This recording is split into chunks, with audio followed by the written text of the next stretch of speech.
This week, my mom and sister drove to the Appalachian Mountain foothills of eastern Kentucky. That's where my people are from, and many still live.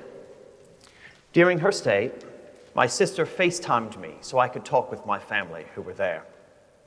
And when the phone reached my grandma, I call her Memo, she said hello and told me I'm 95 next year. And she sounded surprised, like she couldn't believe it. Indeed, that is a great accomplishment. Today's gospel stars can boast about their ages too. Simeon and Anna are portrayed as individuals who have waited a long time for the Messiah. Although the gospel doesn't specify Simeon's age, his response is often interpreted as that of someone who has lived a full life. And Anna, on the other hand, is clearly identified as a person of great age. Both individuals, both were survivors, gaining spiritual insight with maturity. How did they do it? What was the key to living that long? Well, in part, it was likely genetics. My Memo comes from a line of strong women. I have vivid memories of her mom. I called her Big Memo from my youth. But genes are only one factor in life expectancy. Environmental influences play a part too. Almost everyone is aware of the healthy habits that can help people live longer lives.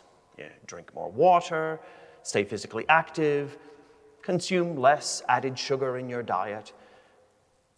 Perhaps, though, you didn't know there's evidence suggesting that eating more nuts or adding turmeric, the spice turmeric, to your food or adopting a Mediterranean diet, those things can extend life too. Hey, maybe that's what led today's gospel characters to old age. Perhaps. But perhaps it was something else.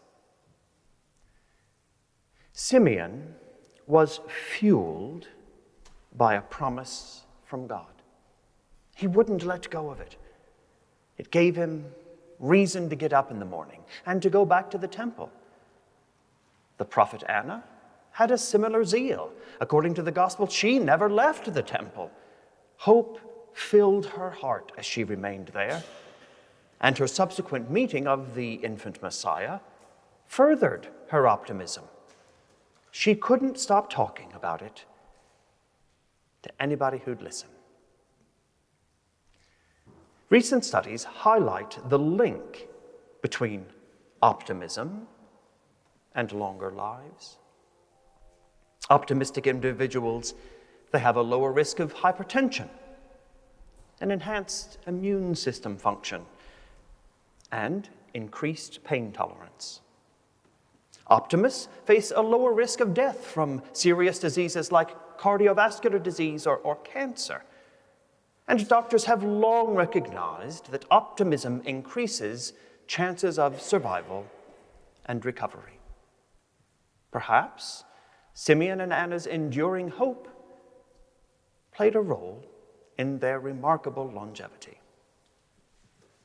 Yet, Simeon and Anna, they didn't just see the bright side of life. Grief was familiar to both of them, and both could see it in others. Recall Simeon's sober prophecy to Mary. This child is destined for the falling and the rising of many, and a sword will pierce your own soul too. But his vision, Simeon's vision, actually a revelation they both shared, had hope. At its heart, it foresaw a better world with Jesus as a light for revelation. Simeon and Anna, in their responses, embodied hope's joy. You see, hope Hope literally extends life. Science says it. Hear the gospel say it too. While the world faces multiple crises that threaten millions of people, conflicts, displacement, climate change, economic instability, none of what's going on shrinks the hope found of the baby in the manger at Bethlehem. None of this changes God's promises. Nothing that is going on negates all that is good and holy and true. It doesn't mean that we're naive or Pollyanna-ish. We must, like Simeon, speak the truth, even when it's not easy to hear, working for change, helping those in need. But we must cultivate hope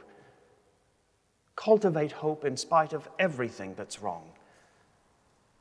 Motivate ourselves to pray. Show up to the temple and hold on to the promises given to humanity in Jesus Christ.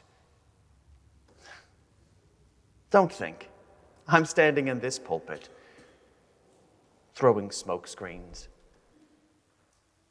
I know it's tough. But this Christmas, don't give in to despair. For by doing so, we diminish the gift of life that we've been given, literally cutting it short. And with it, our chances to see a heavenly vision fulfilled with our own eyes.